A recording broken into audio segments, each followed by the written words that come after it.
I don't know if this is controversial, but leadership can be tough sometimes, even with a submissive wife. Oh, wow.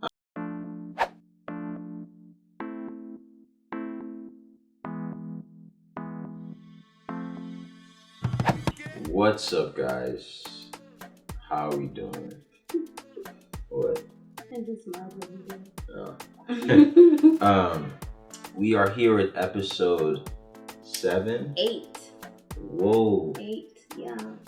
Episode 8. No, I remember because 7 is my favorite number, and we did the video of how we met as our At 7? episode. Yeah. Yeah, 7 is mine too. You knew that? Yeah, I did. Because we met on the 7. 7. And we talked about it. Anyways. Yeah. Anyways. Welcome to episode 8. 8. Not 6, not 7, 8. 7, 8, 9. Oh my gosh. Today we kind of have like a kind of us answering a question about 3 things, each of us 3 things, so in total 6 things that we wish we knew before we came into marriage. Before we said I do. Before we said I do. Before we dive into that, obviously we got the random question of the day that I really don't know at this point. But you will know I will know. 3, 2, 1. What is your biggest pet peeve?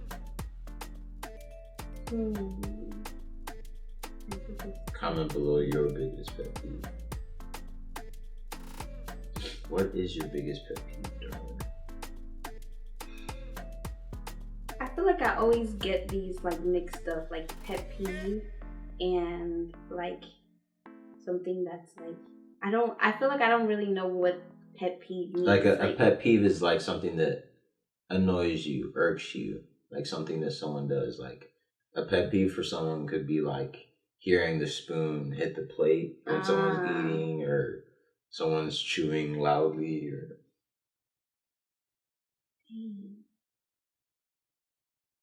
I know I have a pet peeve. A pet peeve, but You definitely do. I don't know. I think like the only one that comes to mind right now, I probably have one that's like bigger than this, but this is what's coming to mind right now. Like when someone leaves the door open when it was closed when they came in. Like if you open the door to do something, dang, and then you don't close it back, I feel like that gets on my nerves. But I feel like there are things that are like worse, but yeah. Or like when food flies out of someone's mouth when they don't close their mouths. So like they're talking and eating. But like it's like if you're talking and you're eating, but like you're like being careful not to get food on people, then that's okay. But it's like you're talking and you're eating and the food is like flying out of your mouth. I think that really irks me. Yeah. Wow. That's why like when people always ask me like why I cover my mouth when I'm eating, it's because I don't want to do that to somebody. Because it really bothers me when people do it to me. They do it to you. Yeah. Okay. Yeah, I think that's some solid ones. I think that one I just said is my number one though. Number 1. What's yours? I feel like for the longest growing up, my biggest pet peeve was when I was like, I still don't know the right way to phrase this, but when I was lied against. So when someone would like say something about me that isn't true, like it just would annoy me. And obviously I feel like naturally that's just an annoying thing when someone does that, but for some reason it just was like, bro, that's not me. But then, especially if the person like believed it too, like if whoever they're telling is believing all this rubbish, like it really used to like irk the heck out of me.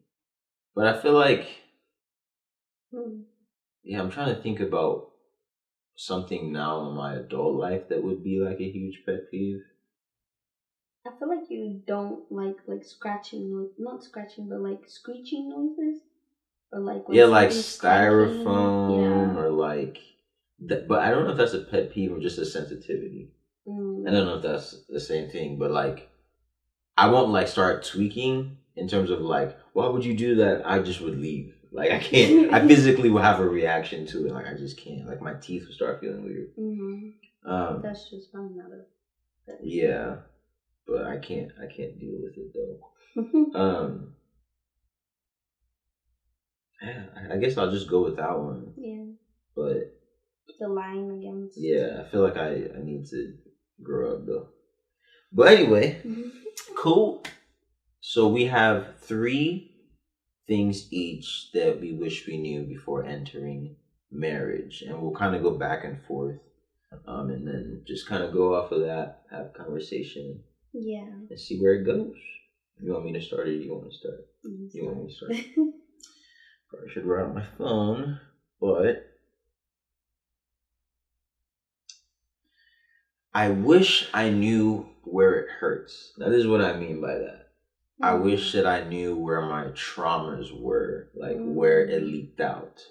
So I think obviously being a single person, you aren't aware as much.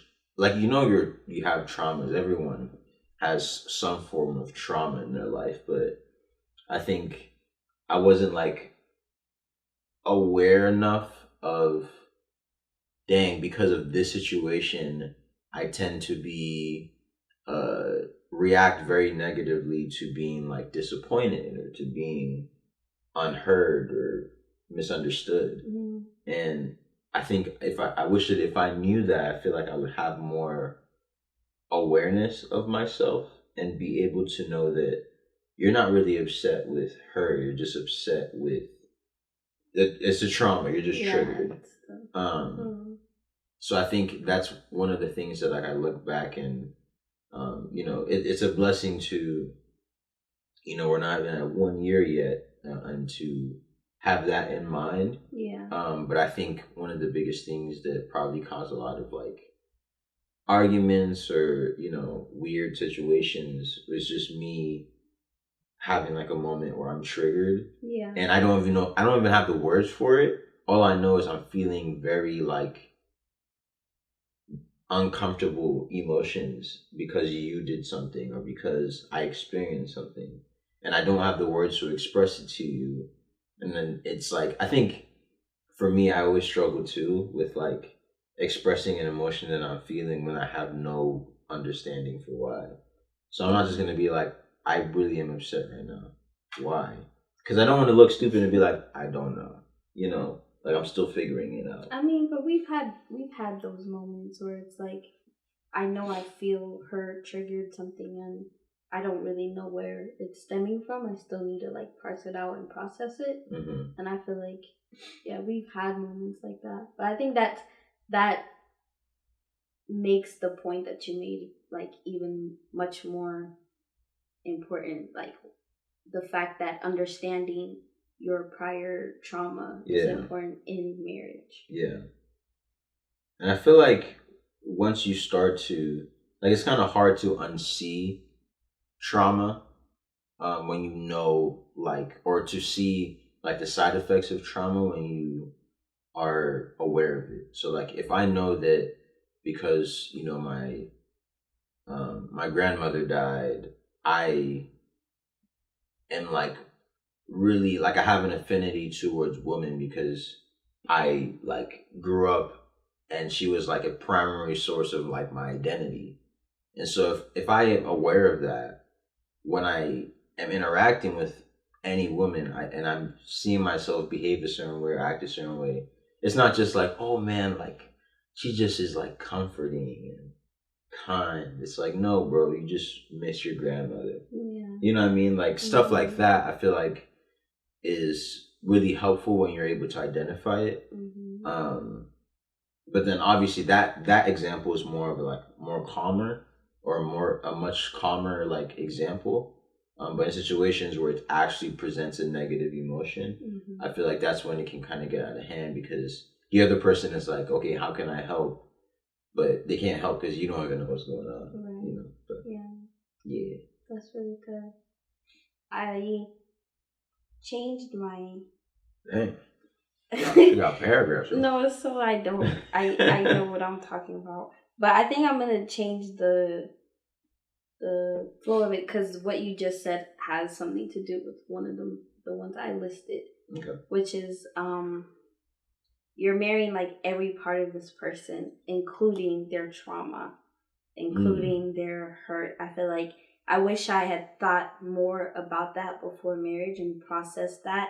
Because I feel like when you're thinking about marriage as like a fiance or a girlfriend, you're thinking about like, oh, I can't wait to like live with this person all the time and spend time with them. But you're not thinking about the fact that you're also going to spend time with their child, the traumatic child, the inner child of this person. You're also going to like parse through like situations with this inner child. Like you're gonna go through these things because this person is not a fully healed person, just as you aren't a fully healed person. And I feel like I didn't really like think about that you know, be prepared to experience their inner child and nurture that, and you know, work through difficulties with that in mind. I feel like that's something that people don't really talk about. Yeah, that's interesting. I think I don't know if it's something that we do like subconsciously or unconsciously, but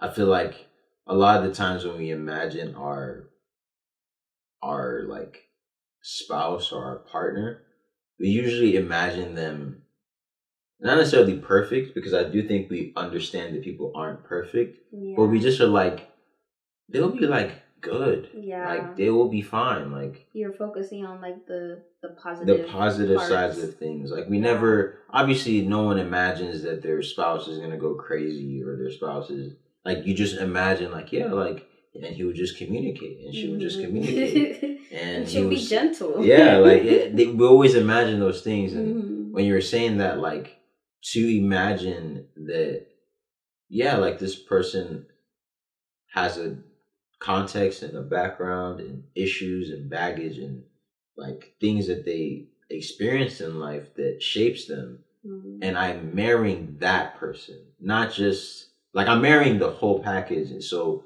their looks, their personality, everything that attracted me to them in the first place is there, but also with the fact that they have all these different traumas, and it's going to affect our relationship whether I like it or not. Like I don't think we think about that, but I do think it's important, because when you do think about it, I feel like it gives you a sober view of marriage, because now you're like, okay, I'm actually gonna commit to this, because like literally, if I say I do and the next day the person is at their worst, I'm committed to this person. Yep. Like, there's no like, my bad, y'all. Can we like head back to the venue? I changed my mind. I'm not doing this kind of thing. But yeah. And I feel like I've heard this before, where it said like, oh, try to like be healed before you enter like a relationship, or like work on yourself, which is all good stuff, but I don't feel like that's necessarily like a realistic thing to have, because I feel like there's so much that we go through in life that we're always changing, we're always evolving, we're always like, sometimes the trauma you're gonna go through is in the marriage itself. So I feel like trying to have the expectation of like, let me be healed before I go into a relationship, I don't think it's fully realistic. I'll obviously try your best to like, you know, go to therapy and like talk through like some of the stuff that you are struggling with, but I don't feel like it's healthy to have an expectation that I need to be a whole person going into marriage, because none of us are whole. Like all of us have gone through like things that we're still working through and we're still healing from. So like you're going to do some of that with your spouse. Like there are times that my inner child comes out and he has to understand that, like, you know, this is stuff that I'm still working on. This is stuff that I'm still healing from. Yeah. And he is a great support system through that. But yeah, I don't think it's realistic to think that you're going to be you're gonna reach a point where you're like, yeah, I think I'm ready for marriage now because I've fully worked through all that stuff. Because you'll be shocked when you get into marriage and your spouse makes you upset and that inner child comes out. Yeah. Like, I do think it's interesting you say that, because I think we hear, like you said, we hear that a lot of like, you know, don't go into a relationship until you're fully healed. And I don't know if you fully heal. right. Like, obviously, like in the sense of like the physical, using it in the physical sense, like if I have a wound, like it can heal, but you never really get to 100%. Yeah. You know what I mean? Like you have a scar most likely, or some kind of change happens, but now that's just your reality. But the difference is you've tended to it as best as you can, and you're aware of it. So, for example, you know, you sprain your ankle playing basketball. Your ankle is not 100%. Like now it's sprained. Like there's scar tissue there. But because you're aware of it, you can wear an ankle brace. If you weren't aware of it, and you're just like, it's fine, you would just keep spraining your ankle. Right. And so I think that's like the same concept is, and I wonder if a better way to tell singles to work on themselves is to just be aware, aware of where it hurts, you know, where the wounds are. That way it's easy to point to when, because really all your spouse is just trying to do is be like, is to ask, where does it hurt? Yeah. Like, what's going on? Where does it hurt? Like, where does it hurt? And if you can't say it, then you guys are just like, you know, poking around, and it's annoying. Or if you're not aware of like, oh, this thing that you do reminds me of how so and so treated me when I was this age. I feel like when you don't know those things, it's gonna continue to be a cycle where it's like the other spouse is like receiving as like you don't appreciate anything I do or whatever, but it's really yourself. It's stemming from a hurt that has nothing to do with that spouse. Yeah, that's good. Yeah. Yes. Next one is, my feelings are valid, but they don't always have to be honored. So this is what I mean by that. Okay. I think being a single guy, thinking about marriage, my thought process, and this might just be me, right? And, you know, cook me if you want, that's fine. But I think I came into marriage thinking that good communication results in just saying how I feel. That way it can be addressed, and understanding that my feelings are true. But I think there's a difference between something being valid and something being like true. Like honoring something is like, okay, this thing that I'm honoring is right and authentic, right? The other person is agreeing. Right, and the person is agreeing that this said feeling is right and authentic. But I think realizing that my feelings are valid, like I feel how I feel, I cannot help that per se, but I don't have to champion it as this is how I feel and it's right, without taking that feeling and interrogating it and investigating it to the point of like, oh dang, I feel hurt by her actions in this situation, that she said or did something. But like, I understand why I feel that way, but it's not necessarily something that I need to feel, right? So I can present it to you and be like, dang, you hurt my feelings when you said that. But I know that this is just an insecurity of mine. Versus like, you shouldn't say that. Now I'm just protecting that feeling, regardless of whether it's true or not. I'm just protecting that feeling, and you have to now, like, you have to bend around my feelings. Despite how I feel about it. Yeah. Or even despite of whether it's like a feeling that's worthy of honor, worthy, like something that is true. Like, if I feel like, you know, insecure because you're talking to, like I saw you talking to a guy, or a guy approached you, and my feelings are like, I'm getting jealous.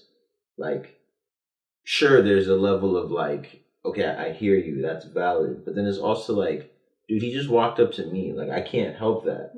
Yeah. So I think there's a level of like me investigating that in my own heart of like, okay, I'm valid in my feelings. Right, yes, for sure. You feel how you feel. I get it. But is this feeling like a true feeling? Is this the enemy? Is this just my insecurities? Is this my worries? Is this jealousy? What is this? And then it's worthy now of like, okay, cool, I know what this is. Yeah. I'm just expressing it because it's in me and I need it out so we can have this conversation, so it can be addressed, so that, you know, there can be light in whatever darkness that is trying to present itself. But yeah, that was something that I thought of as like something that I wish that I was more aware of. Because as someone who's single, or you're just on your own, if I feel any way, like, I just justify it. You know, like, yeah, she's stupid, I can't believe she said that, or he's wild, I can't believe he did that. And there's no other voice. It's just like an echo chamber of my own thoughts just bouncing around. And so when you're in marriage, I can't just be like, come into my echo chamber. It's like, there has to be some kind of like, well, is this something that we should like let out? Like, is this worthy of that or nah, kind of thing. But interesting. Yeah. Okay. Something that I wish I knew before marriage is that you're not always gonna feel the happy and love, romance feelings that is in the beginning of a relationship. I feel like going in, I had the unrealistic expectation that every day is gonna be like, oh, la la la, we're in love. It's a fairy tale. Like, no, it's not that that there aren't days that I feel that. It's more that you get into the rhythm of life. Like, you get into the rhythm of the mundane, the everyday, like waking up, getting ready for work, getting ready for the day, and, you know, preparing food and all that stuff. I feel like you kind of get into the rhythm of that, and it's not always like chasing of excitement. And I feel like a lot of people get into divorce or get divorced, or like they're chasing that feeling. That's why they keep getting married over and over again, because it's like, oh, it's like I'm no longer in love. But it's not really that you're no longer in love. It's that, I guess it's not what you consider love is boring now. And I feel like realizing that, like, you don't need to chase that feeling of love. I think that realization, I realized that in marriage, like, it's not always gonna feel that way, and that's okay. Like, that's like that chasing of that feeling of love can be toxic. Like, when it becomes like, oh, that's what you're looking for, because then you'll never be satisfied.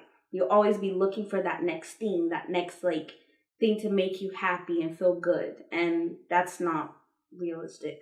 So yeah, I think like preparing for the mundane, I think that's what I would say. Like, before marriage, if anyone is thinking about marriage and you were where I was, thinking that everything's gonna be la la la, like, prepare for the mundane, because life is going to just be life, and you have to find moments in life to be grateful for and appreciate.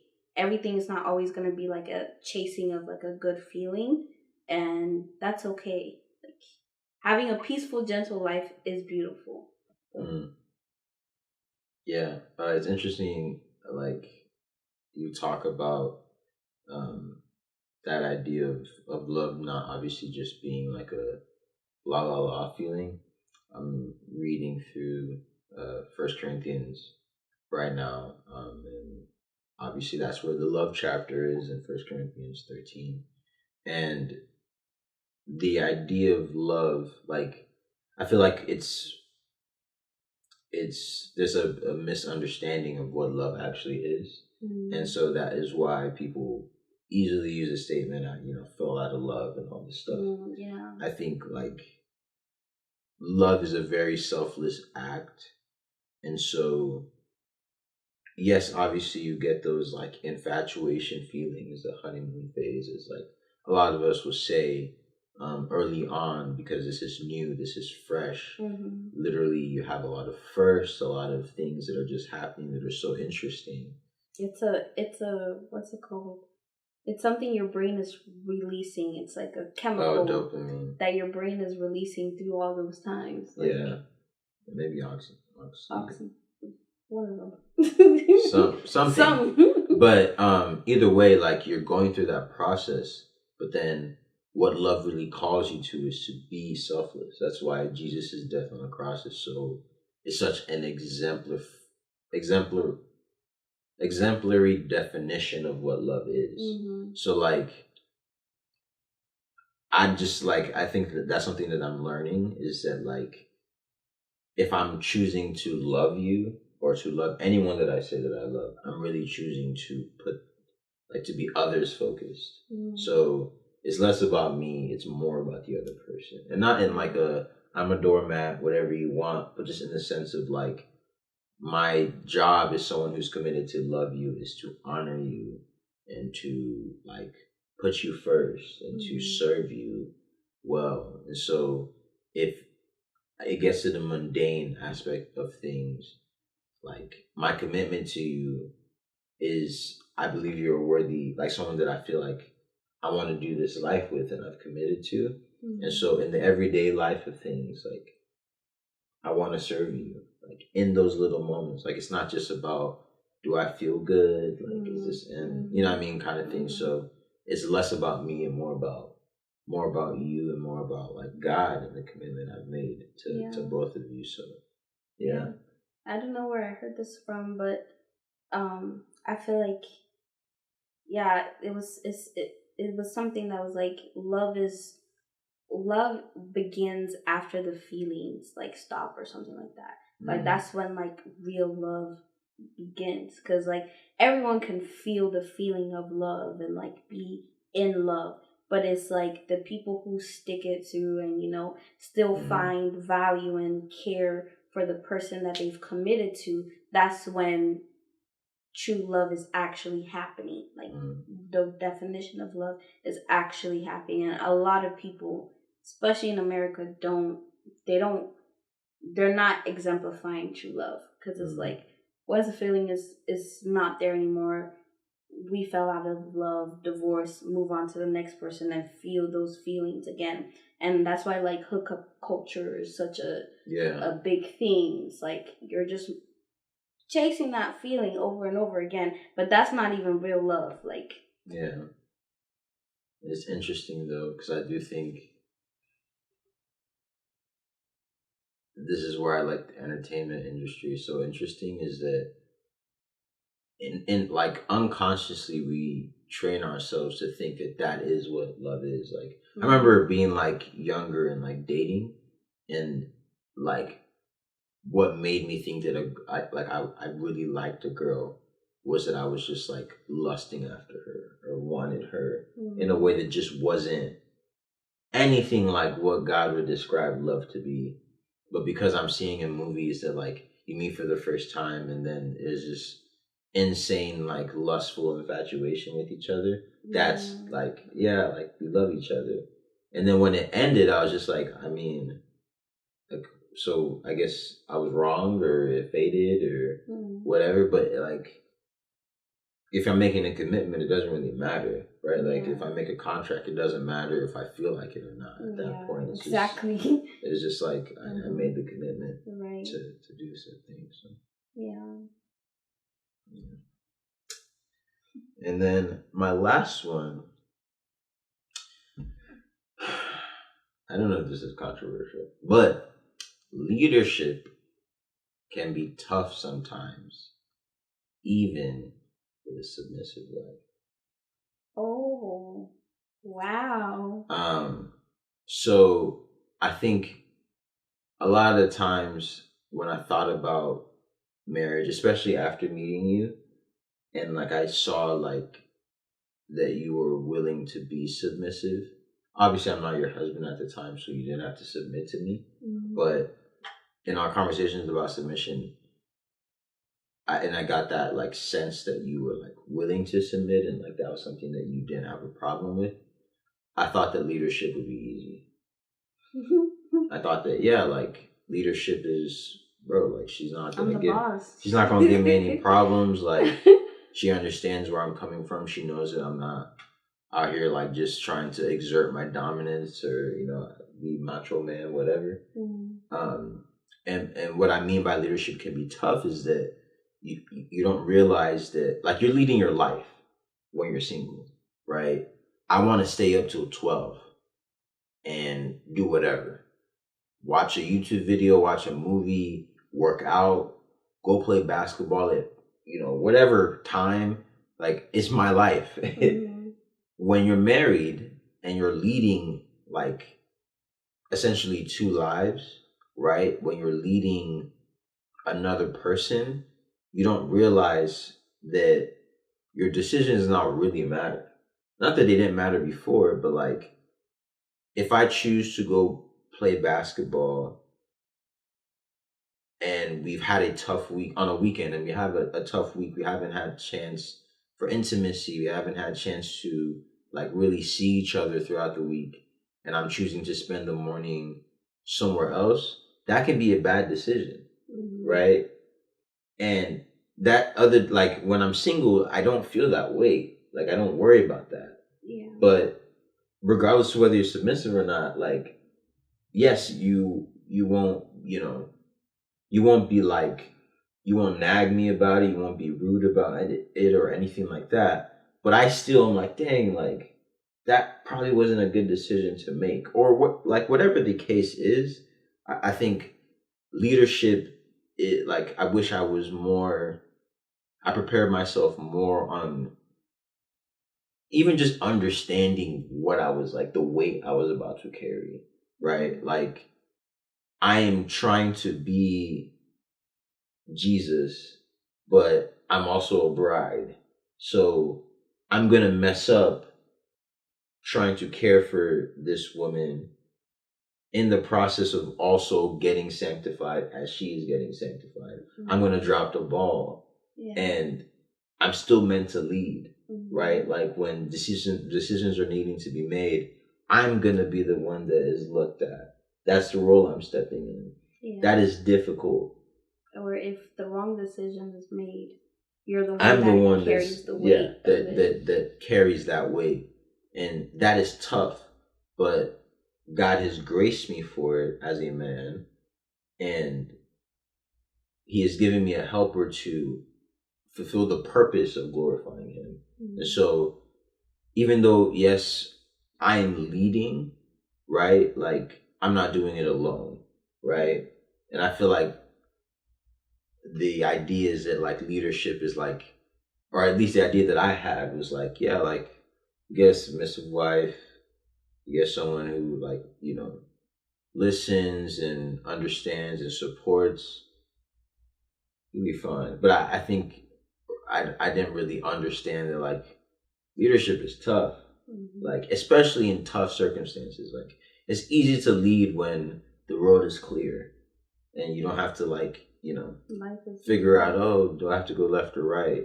Should we not move right now? Should we keep moving? Right? And then the person is literally like looking at you and depending on like, so are we going right or left, bro? You know what I mean? And even in the situation too of being someone who's submissive and is like, I'm seeking the Lord myself. There's almost a level of accountability with that too, of like, bro, like if you don't seek the Lord yourself, like I'm seeking Him, and like if you're not on your game, like if you're not in the Word, if you're not praying, if you're not doing what, like, it look bad for you. Yeah. Right? You know what I mean? Yeah. So I think that's the aspect of especially like leadership that I'm still like learning. Yeah, especially like as a wife who like, it's still our job to like to have a spiritual life and seek the Lord in different decisions. it's like if your husband is not seeking the Lord as well, I can't be the one to be like, oh, God told me we should do this. Because at the end of the day, you are still like the head and you're the one who like decides. So you also, in the role of leadership, have to have your ears open to what God might be saying. Yeah. It's tough. Yeah. But I don't want to make it seem like, oh, woe is me. Like, that's not what I'm trying to communicate. All I'm trying to say is, like, for those who are single and they are wanting to be married, like, that is something that you should think about. You know, as a man, like, what is something that you can grow as a leader in, whether that's communication, whether that's submitting to Christ, whether that's being more prayerful, whether that's, knowing the word more, whether that's mentorship, discipleship, like all that, like that's something that you can think about. Yeah, that's really good.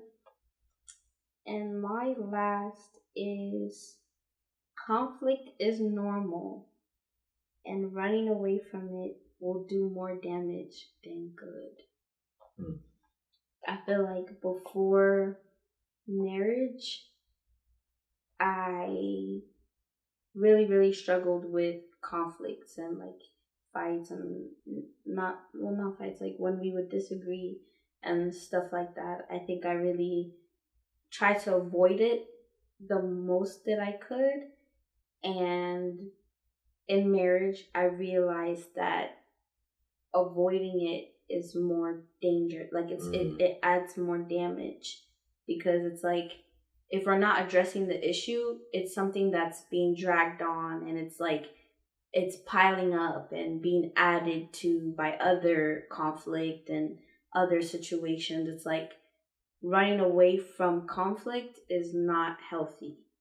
And yeah, I wish I kind of prepared myself more for it outside of marriage, and like understood that like getting through conflict will only make our relationship more, more intentional and more like better, because we're working through stuff. And I feel like the part of that, like, oh, la la la la la, happy feelings, was part of the reason why I thought that it was better to just avoid like conflict. But yeah, I wish that I knew that. Just let's face it, and let's like work through it together. That's more healthy. Yeah, that's a better way of solving it than avoiding. Yeah, even though like it is more uncomfortable to face the conflict, more times than not it is better. Yeah. And I do think, obviously, when you're single, like, there isn't a relationship like that where you really have to worry about that. I guess maybe like best friends and like siblings and stuff. But even with those, I feel like, I don't know, it just feels like there's like this, hey, like me and my best friend are having an argument. They say something, I say something. We don't talk for like a couple of weeks. And then we see each other. And then, it's cool. Why are we even mad again? Yeah, kind of situation. But in marriage, it's not like in a month we'll be like, yeah, babe, why are we upset with each other? Like, I mean, some people do have that. But I guess it's not healthy, just because it's not, because you're living with that person. Yeah, you're doing life. You're seeing them every single day and not talking to them for months. That's like, yeah. And I feel like you're also indirectly training them to live life without you, or to treat you as a roommate. Because essentially, if there is no emotional, mental connection with a spouse, and you're just living in the same house, paying bills together, there's no difference. Yeah. Right? Like, you guys don't talk.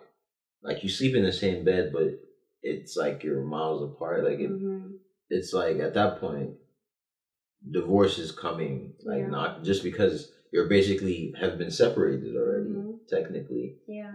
So, yeah.